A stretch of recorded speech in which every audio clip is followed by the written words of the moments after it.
देखिए, आज हम लोग शुरू कर रहे हैं कोऑर्डिनेट ज्योमेट्री। मैथ्स का एक बड़ा ही इम्पोर्टेंट पार्ट कोऑर्डिनेट ज्योमेट्री के ही नाम से है। हालांकि पहली चीज़ पॉइंट पढ़ी जाती है, बट पॉइंट और स्ट्रेट लाइन को क्लब कर कर हम लोग स्ट्रेट लाइन में पढ़ेंगे। उसके बाद circle, parabola, ellipse, hyperbola, 5 chapters हैं। इन्हें मिलाकर पूरा कोऑर्डिनेट ज्योमेट्री तैयार है। ऐसा तो हो ही नहीं सकता कि जेईई के अंदर क्वेश्चन ना हो, है ना। सवाल यही रहता है कि कितने नंबर ऑफ क्वेश्चंस रहेंगे। इम्पोर्टेंट है, इजी रहता है, क्योंकि आमतौर पे जो मैथ्स के स्टूडेंट हैं उन्हें कोऑर्डिनेट थोड़ी बहुत नज़र आती है, तो इंटरेस्टिंग भी है, अच्छा लगता है।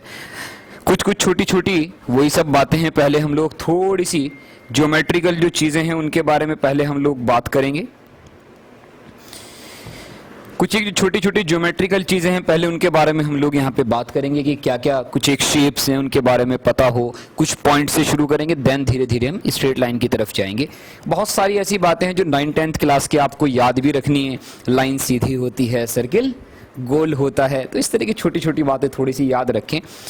यूक्लिडियन ज्योमेट्री बेसिकली हम लोग पढ़ते हैं। 2 तरह के फिगर्स होते हैं,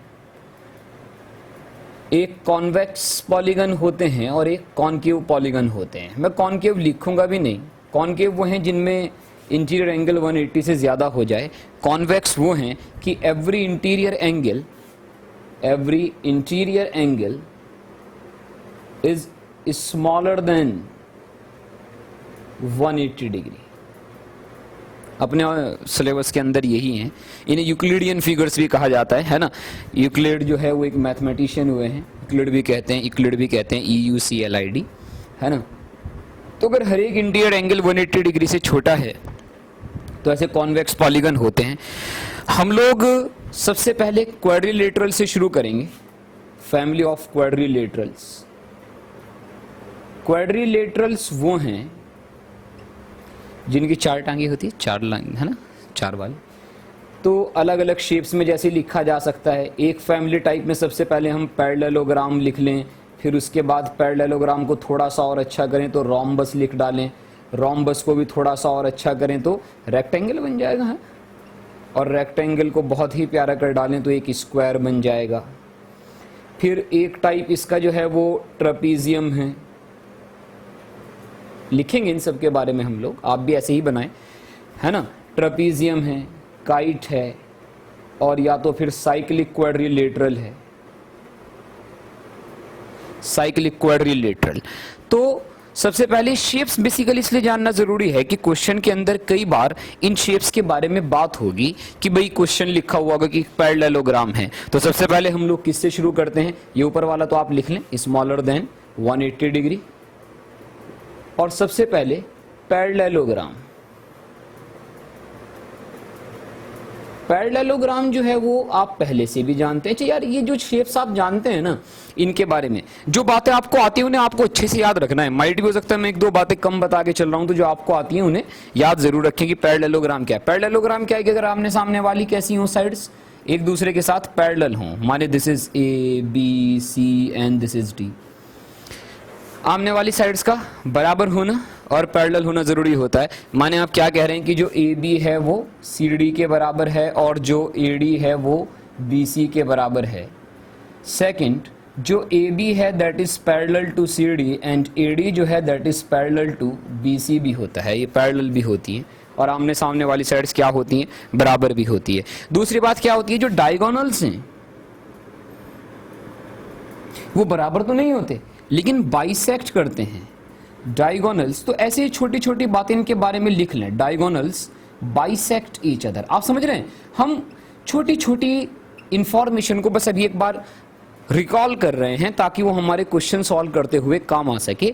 तो डायगोनल्स बाइसेक्ट ईच अदर। और भी कोई बात होती है क्या इसके बारे में? एरिया। एरिया क्या है? एरिया जो है वो बेस इनटू हाइट के बराबर है। Base into height, base into height, base into height. Height क्या है? यहां से एक परपेंडिकुलर डालोगे, हाइट आ जाएगी। अच्छा, लेकिन एक छोटी सी बात, फॉर एनी क्वाड्रिलेटरल, अब हम वेक्टर वगैरह सारी बहुत सारी चीजें जानते हैं। फॉर एनी क्वाड्रिलेटरल जो एरिया है, माने कैसी भी शेप का क्वाड्रिलेटरल है, कैसी भी शेप का, तो अगर उसके आपको डायगोनल्स पता हैं और उनके बीच का एंगल थीटा पता है तो area is equals to half of d1 d2 sine theta होता है। वैसे तो ये half of d1 cross d2 था, है ना, बट क्रॉस को आपने जब एरिया बनाया होगा तो mod d1 mod d2 sine theta आया होगा, तो उसी को क्या लिखा है, half of d1 d2 sine theta, जहां पे d1 d2 इनकी लेंथ हो जाती है कि एक d1 है तो दूसरा कौन है फिर d2 रहा होगा। इस तरह की कुछ कुछ बातें हैं। तो एरिया किसके बराबर, हाफ ऑफ d1 d2 के बराबर हो जाया करता है। ऐसे भी कई बार याद रखते हैं कि किसी भी क्वाड्रिलेटरल के लिए इस तरह से निकाला जा सकता है। डायगोनल्स जो हैं वो बाइसेक्ट करते हैं, इक्वल तो नहीं होते, इस बात का भी ध्यान रखा जाता है। तो this is all about parallelogram. हालांकि एक तरीका ये भी होता है कि यहां से एक परपेंडिकुलर डाल लो, इसका नाम P1 रख लो, इसका नाम P2 रख लो, तो P1 P2 upon sine theta आप निकालेंगे खुद से कि ये वाला कैसे आता है। तो ये कुछ बातें हैं, लिखा गया आप लोगों ने भी साथ में ये सारी चीज़, है ना। मैं इधर आगे बढ़ते रहता हूँ, मैं रोम्बस तक आता हूँ कि रोम्बस क्या है। स्ट्रेट लाइन चैप्टर अब चलता रहेगा, अपन साथ साथ धीरे धीरे थोड़ा थोड़ा करके लिखते रहते हैं, और हम लिखते हैं रोम्बस के बारे में। रोम्बस क्या है, थोड़ा सा प्यारा पैरेललोग्राम। अगर इसकी चारों साइड्स बराबर कर दी जाए पैरेललोग्राम की ही, तो फिर क्या बन जाएगा आपका, एक ऐसा, this is A B C D, अगर ऑल साइड्स आर इक्वल। पहली बात, सबसे पहली बात तो ऑल साइड्स इसी कैसी हो जाती हैं, इक्वल हो जाया करती हैं। दूसरी चीज क्या है, अच्छा रोम्बस के साथ, रोम्बस है तो पैरेललोग्राम जैसा ही है ना, तो डायगोनल्स बाइसेक्ट तो करते ही हैं। इसकी प्यारी बात यह है कि जो डायगोनल्स हैं, ये एक बहुत इंपॉर्टेंट कंसेप्ट के अंदर यूज होता है, बहुत इंपॉर्टेंट, कि diagonals are angle bisector also. माने ये वाला एंगल थीटा और ये वाला एंगल थीटा बराबर होते हैं, ये एंगल को बाइसेक्ट करते हुए जाते हैं, इस बात का ध्यान रखा जाता है। सही है, डायगोनल्स आर एंगल बाइसेक्टर। तीसरी बात, इनके बीच का एंगल 90 है। Diagonals bisect each other at 90 degree.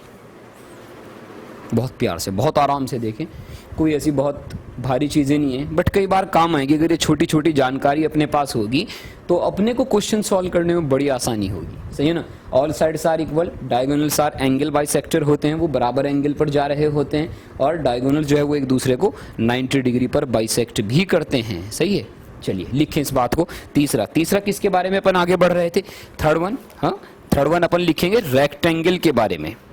अच्छा, यहाँ पे साइन थीटा जो है वो किसके बराबर हो जाएगा, फिर 1 के बराबर, तो area half of d1 d2 हो जाया करता है, ऐसे लिख लेते हैं। थर्ड वन रेक्टेंगल के बारे में,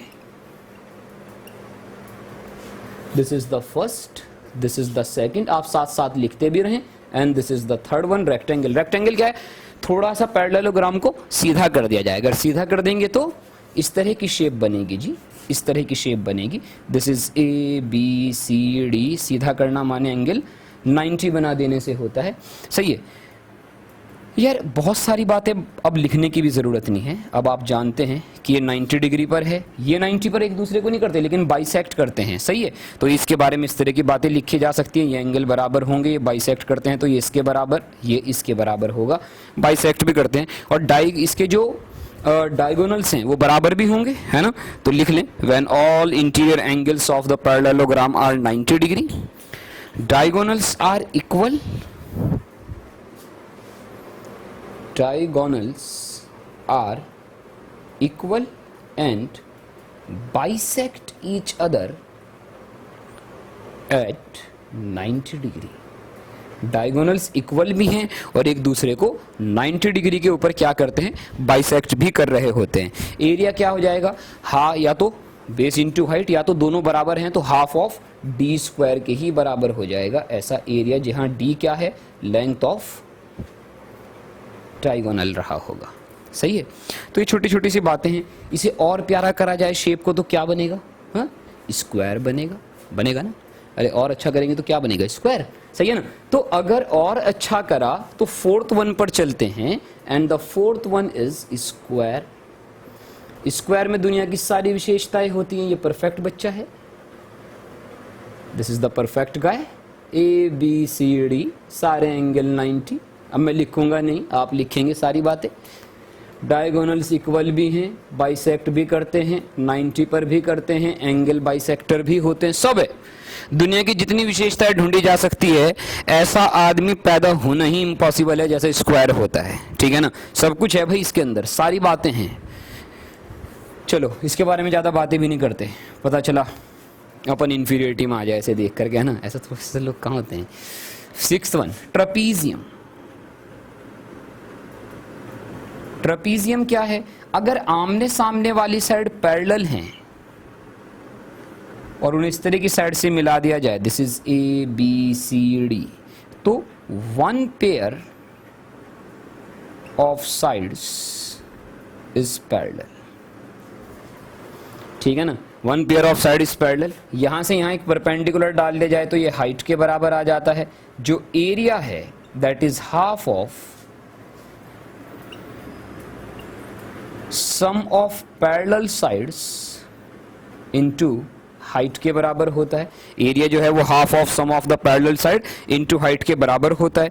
और अगर ये जो नॉन पैरेलल साइड्स हैं, अगर ये नॉन पैरेलल साइड्स भी बराबर हो जाएं, माने मान लो ये वाला एंगल θ1 है और ये वाला एंगल θ2 है, तो अगर θ1 इज इक्वल टू θ2 हो जाए तो इसको आइसोसेलेस ट्रपीजियम भी कहा जाता है। Then that is called isosceles या इक्विलेटरल भी, है ना। इक्विलेटरल भी इसके लिए एक शब्द है, इक्विलेटरल। तो इसे आइसोसेलेस या इक्विलेटरल ट्रपीजियम भी कहा जाता है। ये बात भी ध्यान रखी जा सकती है, माने फिर दोनों साइड थोड़ा खूबसूरत सा ट्रपीजियम बनेगा। बस इतनी सी बात है। एरिया याद रखा जाता है कि जो एरिया है वो किसके बराबर है? Sum of the parallel side into height के बराबर है। Half of sum of the parallel side a plus B कर ले और इनटू h कर लिया जाए, ऐसा है। अच्छा नेक्स्ट वन कौन सा? 6th। क्या लिखा था भाई हम लोगों ने? काइट। काइट वही जो पतंग हम लोग जिंदगी में रियल लाइफ में उड़ाते हैं। क्या है? ऐसा है, लाइक दिस, इस तरह की शेप। ये डायगोनल्स हैं, तो डायगोनल्स 90 पर तो करते हैं, लेकिन केवल एक डायगोनल ही बाइसेक्ट होता है। समझते हैं? This is A B C D, तो diagonals intersect each other at 90 degree. लिख लो, diagonals intersect each other at 90 degree, but exactly one diagonal is bisected. केवल एक ही डायगोनल ऐसा है जो कि क्या हो रहा होता है? बाइसेक्ट होता है। यहां कॉरस्पॉन्डिंग साइड्स बराबर हैं, ये इसके बराबर सही। और इसमें कोई विशेष बात नहीं, वही एरिया क्वाड्रिलेटरल का यूज करके लिखा जा सकता है। And the 6th one, 7th one, cyclic quadrilateral. Cyclic quadrilateral क्या है?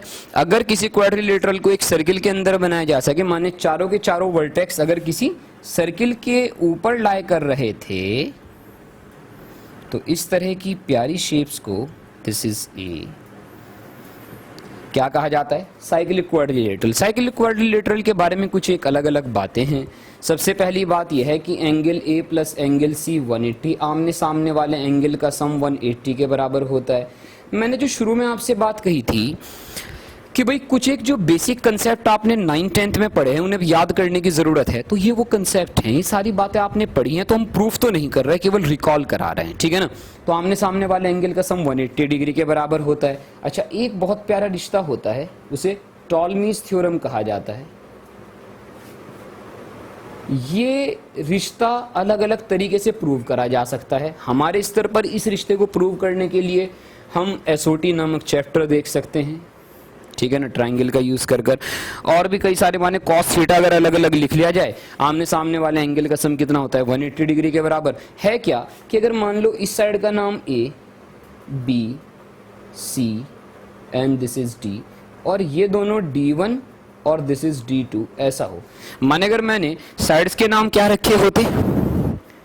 ए बी सी डी और डायगोनल्स ए D1 D2, तो आमने सामने वाली side a into C plus B into D is equal to D1 into D2 के बराबर होता है। ये एक प्यारा सा रिश्ता है जिसे याद रखा जाता है, टॉलमीज थ्योरम कहलाती है ना। तो कई बार याद रखें इसे, बस और कुछ भी नहीं। एम ई वाई, है ना, Ptolemy's theorem, A into C plus B into D is equal to D one into D two के बराबर होता है। कई बार किसी क्वेश्चन को सॉल्व करने के काम आ जाती है। करने के तरीके हो सकते हैं, करने के तरीके ये होते हैं कि आप किसी एक एंगल को थीटा मान लो, इसे थीटा मान लो इस वाले को, और इस वाले ट्राइंगल के लिए कॉस थीटा लिख लो। फिर ये वाला एंगल आपको 180 माइनस थीटा पता होगा, तो इस वाले के लिए लिख लो कॉस थीटा, दोनों को बराबर करो, एक रिश्ता आ जाता है, उसी को आप टॉलमीज थ्योरम की तरीके से लिखते हैं। तो ये बेसिकली किनके बारे में है? क्वाड्रिलेटरल फैमिली के बारे में है, कि क्वाड्रिलेटरल जो फैमिली है वो इस तरह से लिखी जाती है। सही है, चलिए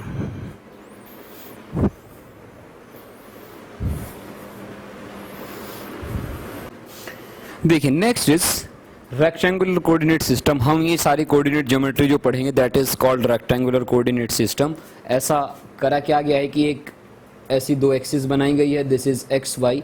मैं बहुत ज़्यादा ऐसी बातें नहीं करूंगा कि बहुत से लोग बोर हो जाएं। सबको पता है हॉरिजॉन्टल को एक्स, वर्टिकल को वाई एक्सिस माना गया है। जहाँ ये दोनों एक दूसरे को मिल जाती हैं, दुनिया का सबसे सुंदर पॉइंट 0 0 ऑरिजिन कहलाता है ना। इस वाले कोऑर्डिनेट को एब्सिसा कहा जाता है और इस वाले कोऑर्डिनेट को ऑर्डिनेट कहा जाता है। किसी पॉइंट पी x1, y1 का मतलब यह है कि पहले उसका x कोऑर्डिनेट चलो फिर y चलो, तो एक पॉइंट आ जाता है x1, y1। 4 quadrant, first, second, third, fourth, सबको पता कौन कहाँ पॉजिटिव और कहाँ नेगेटिव होता है। चाहते हो क्या मैं बताऊं? नहीं चाहते हो, सही बात है। अच्छा, तो ये किसी पॉइंट पी x1, y1 के होने का मतलब था। x1 एब्सिसा कहलाता है और y1 क्या कहलाता है? ऑर्डिनेट कहलाता है। भाई एब्सिसा की स्पेलिंग एक बार सही से लिख लेना, मुझे इसमें थोड़ा सा वो रहता है ना। ABS है क्या? ऐसा कुछ है, एब्सिसा है ना। एब्सिसा एंड द ऑर्डिनेट, तो दो होते हैं। एक्स वाला क्या कहलाता है? एब्सिसा, और वाई वाला क्या कहलाता है? ऑर्डिनेट कहलाता है। सही है। अच्छा, ये किसी पॉइंट के होने का मतलब था। इसके साथ रिलेटेड बहुत प्यारी प्यारी दो रिजल्ट हैं। सबसे पहला है डिस्टेंस फॉर्मूला। दुनिया का सबसे ज्यादा यूज होने वाला फॉर्मूला डिस्टेंस फॉर्मूला। क्या है डिस्टेंस फॉर्मूला? बहुत आसान सी बात है, सिर्फ फटाफट मैं बता रहा हूं, सबको आता है। एक पॉइंट हो A, एक पॉइंट हो B, इसके कोऑर्डिनेट x1 y1 माने जाए, इसके माने जाए x2 y2। तो डिस्टेंस निकालने के लिए पाइथागोरस यहाँ से 90, ये बनेगा y2 माइनस y1, चूंकि यहाँ तक y1 थी दूरी y1। ये वाला बनेगा x2 minus x1 like this. तो पाइथागोरस लगाएंगे तो ए बी आ जाता है, ए बी को माना जाता है D, and D is equal to दुनिया का सबसे famous formula x2 minus x1 का स्क्वायर, y2 माइनस y1 का square. This is the distance formula. सही है ना, सबको याद होना है। इस पे काम भी करेंगे, इस पे क्वेश्चन भी कुछ कुछ हम लोग करेंगे। Second one is the section formula. Section formula क्या है कि अगर मान लीजिए हमारे पास दो पॉइंट हो, मैं कोऑर्डिनेट स्टाइल में बनाकर दिखा देता हूं, सबको आता है, बहुत से लोग पढ़ चुके हैं, अभी तक ऐसा नहीं है। अगर मान लो मेरे पास दो पॉइंट हो A, एक पॉइंट हो x1, y1, एक पॉइंट हो B, that is x2, y2। अगर कोई पॉइंट P इन दोनों पॉइंट को m/n में इंटरनली डिवाइड कर रहा हो, देखो बहुत आसान सी बात है किसी रेशो में डिवाइड करना। माने कोई पॉइंट है जो किन्हीं दो दिए गए पॉइंट को किसी एक पर्टिकुलर रेशो में डिवाइड कर रहा है। समझते हो ना रेशो, तो है ना, रेशो सब समझते हो। तो m/n में अगर इंटरनली डिवाइड कर रहा है तो मैं इसके कोऑर्डिनेट में इंटरेस्टेड हूं, कैसे निकालें? तो कोऑर्डिनेट निकालने के लिए हमने करा क्या, यहाँ से एक परपेंडिकुलर डाला, यहाँ से एक परपेंडिकुलर डाला, यहाँ से एक परपेंडिकुलर डाला, यहाँ से इतने सारे परपेंडिकुलर डालने के बाद कुछ देर के लिए रुक गए। अच्छा, रुकने के बाद मैंने करा क्या, ये नाम मान लेते हैं m, इसको मान लेते हैं। अब ध्यान से देखना, am upon pn, am pn is equal to ap upon pb। यार ये वाला एंगल थीटा था तो ये भी थीटा था, ये 90 90 मजबूरी थीटा थीटा। सही है। तो इन ट्राइंगल्स को कुछ कहते हैं, याद करो, कुछ कहते हैं। तो इन ट्राइंगल के लिए रेशो लिखे तो am upon pn is equal to. अच्छा, अब am अगर मान लो p को आपने कुछ देर के लिए x, y मान लिया होता तो यही तो x नीचे गिर के आता, x तो बदला नहीं, तो ये लिखा जाता। बस मैं लिख रहा हूं, उसमें बहुत ज्यादा ऐसा टेंशन लेने वाली बात नहीं है। और pn लिखा होता तो x2 माइनस का x is equal to ap लिखता तो m और इसको लिखता n। m time of lambda या n time of lambda, lambda बच जाते हैं। ज़्यादा होशियार लोगों के लिए, हम जैसे आम लोगों के लिए m upon n, that's it. अच्छा, क्रॉस मल्टीप्लाई करते तो x जो आता ना वो ऐसा आता, विश्वास करो यही आता है ना, विश्वास करो यही आता, mx2 plus N x1 divided by m plus n। इसको देखा तो ऐसा लगा कि अरे ये तो उल्टे पुल्टे लिखे हैं, m वाला गया x2 के पास, n वाला गया x1 के पास, divided by m plus n। तो इसका मतलब अगर मुझे p लिखना होता x कोमा y तो that is mx2 plus N x1 divided by m plus n, comma y वाले के साथ भी तो सेम ड्रामा होता, दैट इज my2, चूंकि तब रेशो में ये आ जाती, plus ny1 divided by m plus n। दुनिया का कुछ एक अच्छे और प्यारे से फॉर्मूलों में से एक formula, section formula, the coordinate of the point p which divides a and b in m is to n internally, m is to n internally। ध्यान से, बढ़िया से ये याद रखना है, this is STD section, ultra important है, ultra important. तीसरी बात मैं यहां पर इसलिए लिख रहा हूं कि बोर्ड का यूटिलाइजेशन हो। अगर एक्सटर्नल डिवीजन होता, क्या होता, एक्सटर्नल डिवीजन। एक्सटर्नल डिवीजन का मतलब मान लो ये पॉइंट A है, ये B है और ये पॉइंट Q है, जो इसको M इस टू N में एक्सटर्नली डिवाइड कर रहा है, फिर से x1 कोमा y1, फिर से x2 कोमा y2।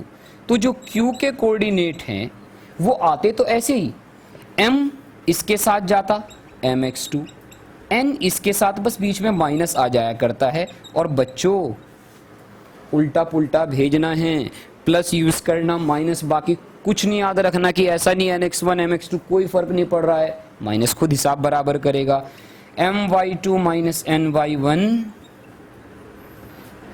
ये बात शायद सब लोग समझते हैं, अगर मैं इसको और आसान करने की कोशिश करूंगा तो शायद ज़्यादा ही सस्ता हो जाएगा। अभी के लिए इतना कि इंटरनल और एक्सटर्नल के लिए ऐसा है, ठीक है ना, और अगर मिड पॉइंट हो जाता mn बराबर तो x1 plus x2 by 2, y1 plus y2 by 2 ऐसा हो जाता। अभी के लिए पहले आप इतना लिख लीजिए, ठीक है। अच्छा, एक छोटी सी बात और, बस एक छोटी सी बात कह के मैं अपनी बात समाप्त कर दूंगा, फिर आप पहले लिख लीजिएगा। m नजर आता है कि n से बड़ा है, कॉमन सेंस का मैथ्स में बहुत रोल है, आपका कॉमन सेंस काम करना चाहिए यार। अगर वो ये कह रहा है ना कि 2:3 में एक्सटर्नली डिवाइड कर रहा था तो 2 उससे दूर होगा, 1 पास होगा, वो कहता 1:2 में एक्सटर्नली डिवाइड कर रहा है, a की तरफ होगा, a से 1 b से 2। तो ये बातें थोड़ी सी याद रखनी है बेटे, है ना। तो m n से बड़ा भी है, हालांकि फर्क नहीं पड़ रहा है, बट स्टिल ये चीजें अगर आप जानते हैं तो ज्यादा बढ़िया है, लिखें इन सारी चीजों को, ठीक है।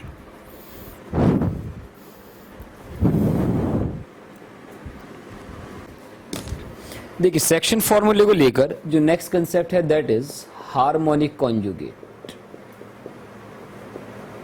हार्मोनिक कॉन्जुगेट ये काम का है, ठीक है ना। कई बार इसके ऊपर बेस्ड क्वेश्चन आता है, ये शब्द है जिसको अपने को याद रखना है, लिखें इसके बारे में। If a point P divides 2 points A and B in m:n internally. अगर मान लीजिए कोई एक पॉइंट है P जो किन्हीं दो दिए गए पॉइंट को इंटरनली डिवाइड कर रहा है, and Q divides A and B in m:n externally. कहानी समझ आए? माने एक पॉइंट P है जो कि A और B को किस रेशो में डिवाइड कर रहा है, m:n में इंटरनली डिवाइड कर रहा है, और एक पॉइंट Q है जो कि इन दोनों पॉइंट को m:n में कैसे डिवाइड कर रहा है, एक्सटर्नली डिवाइड कर रहा है। देन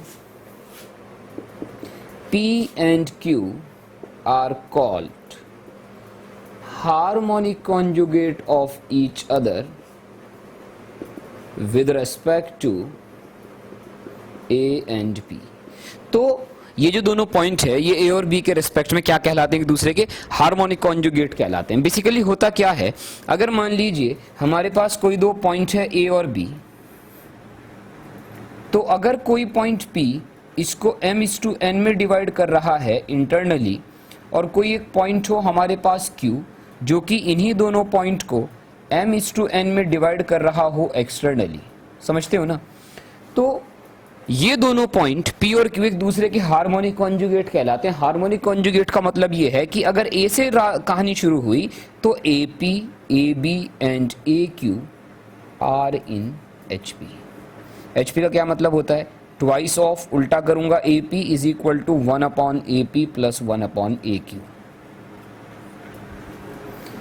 आसान सी बात तो ये है, ये तो रिश्तेदारी है। हार्मोनिक कॉन्जुगेट होने के लिए कई बार चेक करवा लिया जाता है तो अपने को पता होना चाहिए, ऐसे करते हैं। एक बहुत सिंपल सी बात मैं आपको बताता हूँ। जैसे अगर मान लो हमारे पास एक पॉइंट होता A 2,3 और B होता 4,6, ठीक है। अगर मान लो ऐसे कोई पॉइंट होता और मैं कहता कि P इसको डिवाइड करता है 1:2 में इंटरनली, तो अगर ये 1:2 में इंटरनली करता है तो कैसे निकाल लेंगे। पहले तो ये बात बहुत फटाफट फास्ट समझ आनी चाहिए सबको, मैं इसलिए भी ये क्वेश्चन करा रहा हूँ कि सबको समझ आए कि कैसे निकाला जाता है। फिर इसके बाद मैं वापस हार्मोनिक कॉन्जुगेट पर आऊंगा, इसलिए मैं लिख रहा हूँ, ठीक है ना। This is the first example. तो एग्जाम्पल नंबर 1, ए बी ऐसा है तो P से 1:2 में अगर इंटरनली डिवाइड कर रहा है तो कैसे निकालेंगे P के कोऑर्डिनेट, उल्टा पुल्टा। भाई ये A है और ये B है और P इसको किस रेशो में डिवाइड कर रहा है, 1:2 में इंटरनली डिवाइड कर रहा है। तो 1 B वालों के साथ जाएगा, माने 1/4 प्लस 2 A वालों के साथ। मैं सिर्फ ये बताना चाह रहा हूं कि आपको सबको समझ आए, m+n, ये बहुत आसान सी चीज है। यहां पे देखो ये 1 किसके साथ जाएगा, A कौन था भाई, तो 1 जाएगा उस वाले के साथ, तो 1/4 प्लस 2 किसके साथ, 3 के साथ, 1/6 हो जाएगा भाई, हाँ, डिवाइड बाय 2/3, क्योंकि कौन सा कोऑर्डिनेट यूज किया जा रहा है अभी, y कोऑर्डिनेट, यहां मैंने करे थे x कोऑर्डिनेट, डिवाइड बाय 1 + 2। तो देखो P के पॉइंट क्या है हमारे पास, 2 × 2 4, 4 + 4 8, 8/3। ऐसे ही 6 और 2, ये कितना हुआ भाई, 3 × 2 6, 6 is 12, 12/3, 4 के बराबर। ये तो P हुआ। अब देखो अगर मान लो मैं कहता Q एक ऐसा पॉइंट है जो 1:2 में एक्सटर्नली डिवाइड करता है। अब देखो ध्यान से, अगर मान लो 1:2 में एक्सटर्नली कर रहा है तो ये A है ये B है। अब एक्सटर्नली है तो किधर होगा, इधर होगा ना यार, माने 1:2 ये हो रही होगी कहानी, 1:2 ऐसे डिवाइड किया जा रहा होगा। एक्सटर्नली 1 है तो इसके पास ही होगा A और B के।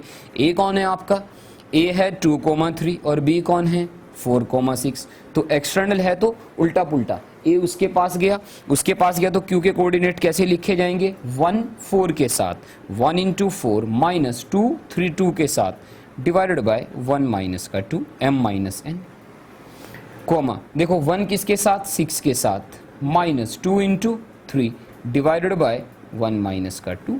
तो देखो 4 - 4 0, 6 - 6 0, तो Q किसके बराबर आता है, 0,0 के बराबर आता है। पहली बात तो ये है। तो P ये था, Q ये था। अब ये जो पॉइंट है ये किस में है, हार्मोनिक कॉन्जुगेट एक दूसरे कहलाएंगे।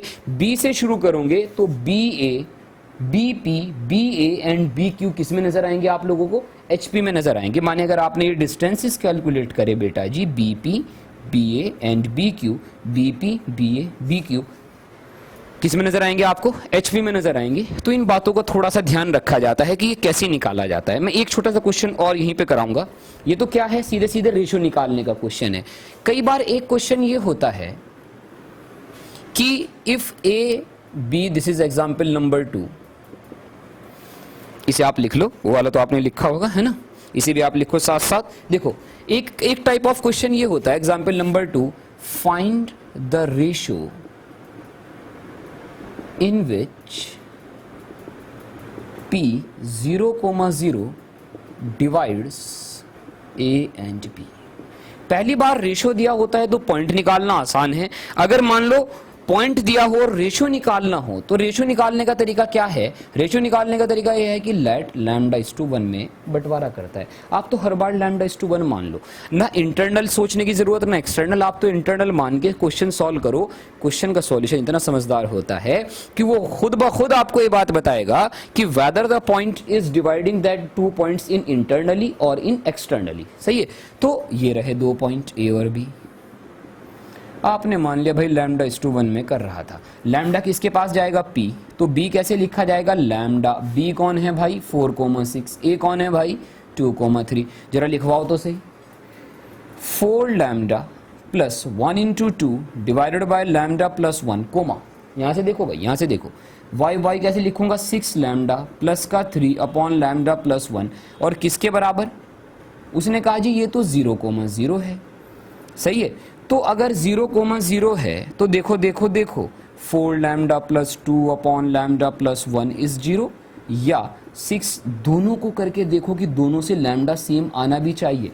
बहुत सी बात ये गड़बड़ होती है, आप एक्स कोऑर्डिनेट को दिए हुए के बराबर करोगे यार आंसर तो आएगा, but that answer should be satisfied by the Y coordinate also. तो जब आपने 0 करा देखोगे आप दोनों ही जगह से 0 में समाया, lambda is equals to minus का 1/2 आता है। अब ये माइनस का मतलब एक्सटर्नली था, तो माइनस का 1/2:1 या 1:2, 2 से मल्टीप्लाई कर दिया सारे को एक्सटर्नली। मैंने एज इट इज क्वेश्चन बेटा जी इसलिए लिया है कि मैंने अभी अभी सॉल्व करके दिखाया था 1:2 एक्सटर्नली में 0,0 था, मैंने 0,0 को लेकर जब रेशो निकाला तो भी क्या आया 1:2 माइनस के साथ, दैट इज एक्सटर्नली। तो ये दो बातें हैं, ये दो बेसिक कंसेप्ट है, पहले ये क्लियर हो जाने चाहिए कि पॉइंट निकालना किसी रेशो में एकदम आसान, रेशो निकालना एकदम आसान, सही है।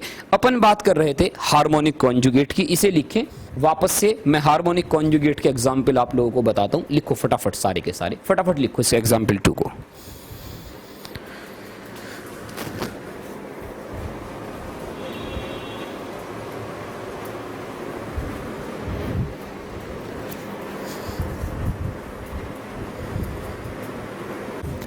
देखिए हार्मोनिक कॉन्जुगेट के लिए P और Q ऐसे पॉइंट के सेट है जो किन्हीं दो दिए गए पॉइंट को सेम रेशियो में इंटरनली और एक्सटर्नली क्या कर रहा है, डिवाइड कर रहा है। अगर सेम रेशियो में इंटरनली एक्सटर्नली डिवाइड कर रहा है तो these two points are called harmonic conjugate of each other, सही बात है। अच्छा तो देखो है क्या, जैसे पहला एग्जाम्पल जो अपने को याद रखना है, ये स्टैंडर्ड रिजल्ट भी है, अपन इन्हें प्रूव भी कर सकते हैं। जैसे सबसे पहला, किसी ट्राइंगल में, in a triangle the point of internal angle bisector, the point of internal angle bisector and of external angle bisector are harmonic conjugate, are harmonic conjugate। देखो सबसे पहली बात तो क्या है, सबसे पहली बात तो यह है कि इंटरनल और एक्सटर्नल हार्मोनिक कॉन्जुगेट हैं। कैसे, ये वाली चीज दिस इज ABC, पहले तो याद रख लो इस रिजल्ट को। अगर इंटरनल एंगल बाइसेक्टर किसी पॉइंट P पर जाकर मिला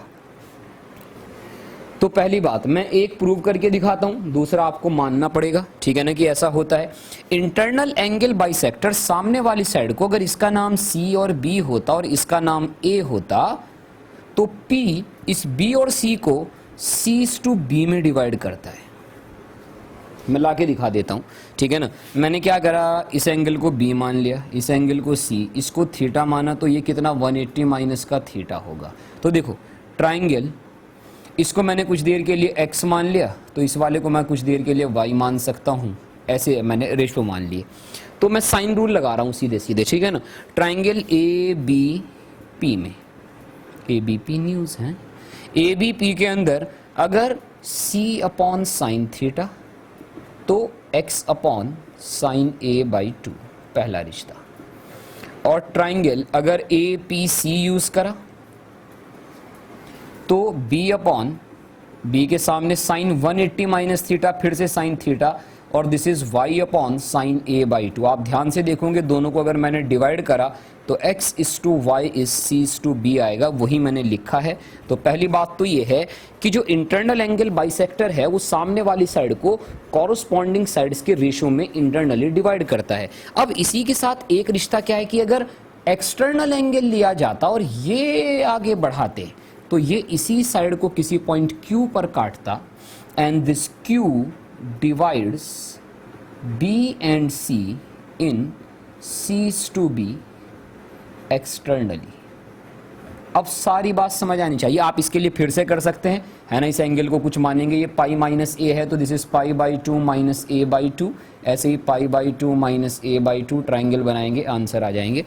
तो पी बी और सी को सी टू बी में कॉरस्पॉन्डिंग साइड के रेशियो में इंटरनली डिवाइड करता है और Q उन्हीं दोनों पॉइंट को उसी रेशियो में एक्सटर्नली डिवाइड करता है। तो P and Q are harmonic conjugate of each other. सही है। एक छोटा सा एग्जांपल और होता है, एक छोटा सा इसके लिए और आपको याद रखना है जो बड़े काम का है। सेकंड वन, ये दोनों चीजें हमारे काम आती है। This is the second one. For two circles non intersecting, किन्हीं दो सर्किल के लिए आप लिख लीजिए, for two non intersecting circles, the direct and the indirect common tangents, direct common tangent और इनडायरेक्ट कॉमन टेंजेंट अभी बताऊंगा आपको, intersect each other on the line joining the centers and divides the line joining the centers and divides the line joining the centers in the corresponding ratio of the radius internally and externally।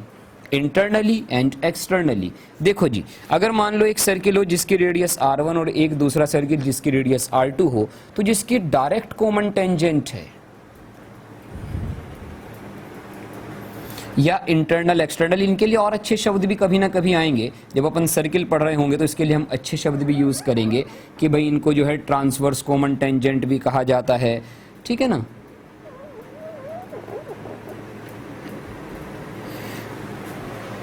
ये direct common tangent कहलाती है और ऐसे ही दो tangent यहां खींची जा सकती हैं, दीज आर कॉल्ड ट्रांसवर्स, और बाहर वाली डायरेक्ट कॉमन टेंजेंट। अंदर वालों के लिए कई बार इनडायरेक्ट वर्ड भी यूज कर लिया जाता है, तो लाइक दैट। तो दीज अंदर वाली आर कॉल्ड डीसीटी, बाहर वाली आर कॉल्ड टीसीटी।